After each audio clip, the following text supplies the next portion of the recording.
Hello, every pony, all you bronies and Pegasisters out there, and to anybody who just happened to wander across this video through my Twitter feed or through YouTube and doesn't really have any affiliation to ponies. I'm Brendan, the Brony Physicist Hassler, and I'm here to give you my review of My Little Pony Equestria Girls Rainbow Rocks. Now, before we begin, a little incident about the title.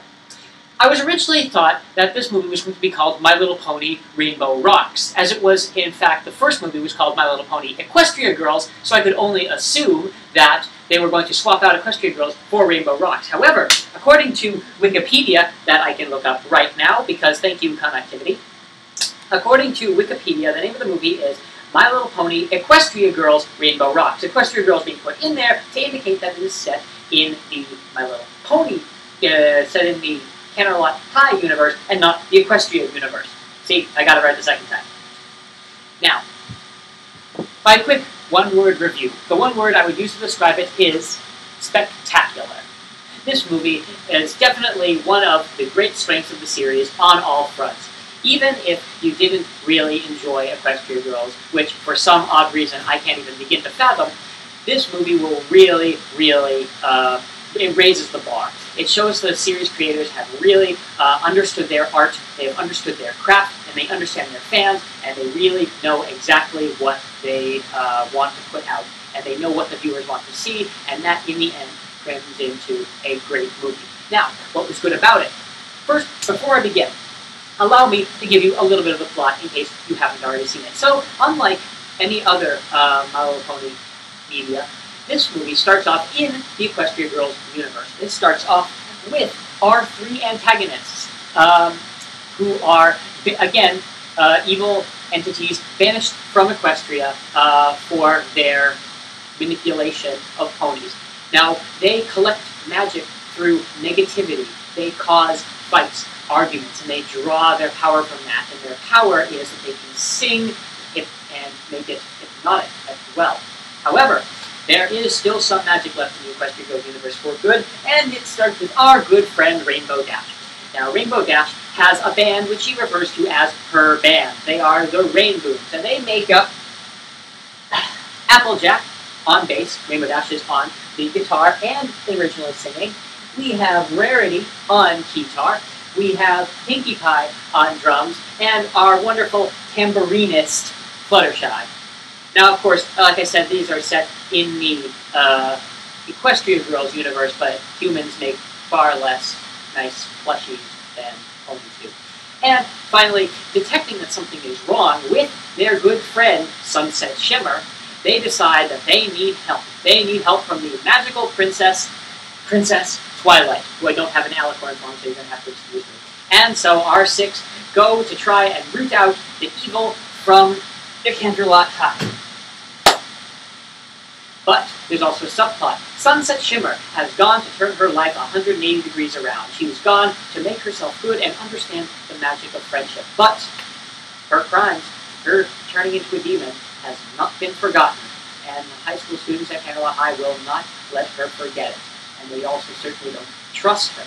So Sunset Shimmer also works to win the trust of her friends and her peers. Now, let's get to the review. What were the movie's particular strengths? Well, its biggest strength is its score. The music, written by good Daniel Ingram, who's written all the music for the series and has done a fantastic job at that as well. Danny Ingram has put together a rather musically oriented movie. Rainbow Rocks is far more musically oriented than Equestria Girls was. So, bearing that in mind, the movie flows from song to song more than it does from plot point to plot point. And you use the visuals to move the plot along as well, but the songs also move along as they are want to in musicals. And I think this really is the biggest strength. The fact that, you can dance around in your seat, I certainly was, and I certainly wasn't the only one doing that. The fact that you could sing along, which some people in the theater even did, or the fact that you can stay completely enraptured by this music really speaks very well to it. The movie is written also very well by our head writer for the show, Megan McCarthy. Kudos to her for being able to put together this wonderful screenplay turned into this wonderful movie. So I will also say that was very substantial. Other positives of the movie: the understanding of the characters and really breaking down the characters almost in a self-referential manner. That's really a big strength. Another big strength is the self-referential nature of the humor in the series. The references going back, the background ponies and other characters who you also get to see in the movie are also one of their biggest strengths. And I will always contest the argument that they're just fan candy, as people would say in Equestria Girls. And if Rainbow Rocks doesn't change your mind, then you have no point. Negatives. Are there any negatives in the movie? Well, I have to think about that. The only real negative of the movie was it felt a little short. And I mean, yes, the runtime is 76 minutes from start to finish. And I guess I was coming in expecting it to be a bit short, whereas Equestria Girl didn't really know what to expect. There had been no My Little Pony movie before, no precedent set. But it really feels more like 76 minutes, where I would argue Equestria Girl felt a little bit longer than an hour and a half, even though its runtime was also 76 minutes. So that was really the only negative I could think of, because I feel like the movie could have had a little more meat to it, a little more bite and substance. But with what they had substance, far exceeding, what I could have expected. And I walked into the movie theater afraid that I was just going to see another pointless sequel, I was just going to suck, that I was going to be terrible. But again, it's my fault for doubting, because the creators go above and beyond every single time.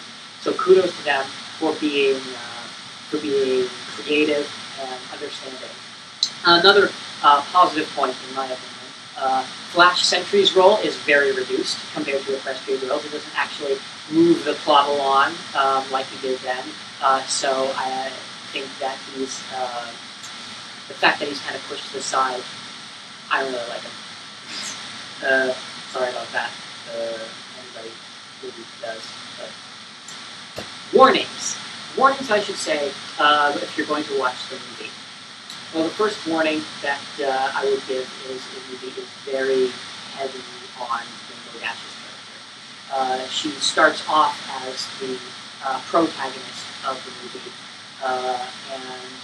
and people who do not like Rainbow Dash's brashness or her overconfidence or her bragging, this movie isn't necessarily going to help you because there is a lot of that. Rainbow Dash is featured very prominently, I think, kind of as a reaction to her having only half the movie in Equestria Girls. Well, half the movie presence and far less than half of screen time and speaking time. So, any other warnings? Watch the credits, and I mean all the way through, all the way to the end of the credits. Don't stop until you've really seen the end. Show's not over until the Hasbro fireworks go up at the end. So you should always watch the credits, because those of you who are really, really big suckers for canon, I know I am, any of you guys who are big suckers for canon get to have canon flipped upside down, and the real twist ending comes at the end of the credits. I won't, again, spoil that or spoil the ending of the movie, but watch the whole credits all the way through, because it really, really ties up what we're saying. Plot-wise. Any other? Well, another weakness of my viewing experience was the fact that the theater I was at just did not care in the least about playing Rainbow Rocks. It was very, very obvious how little they cared. We saw our commercials, because I ran into the movie 5 minutes before it began, 5 minutes before 1 Eastern Standard Time. And I decided that I took the seat in the Brony rows in the back. We comprised about 40% of the audience. The other 60% was little children and their parents, the primary audience.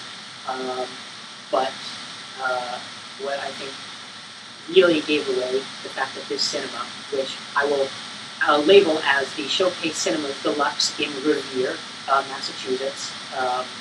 He really just didn't care about the movie. What gave it away was, first off, the fact that they had a Blu-ray disc player loading screen when the movie was about to start. So A, that was kind of, not surreptitious at all, and not accommodating to the format that Hasbro and Hub Network were putting out.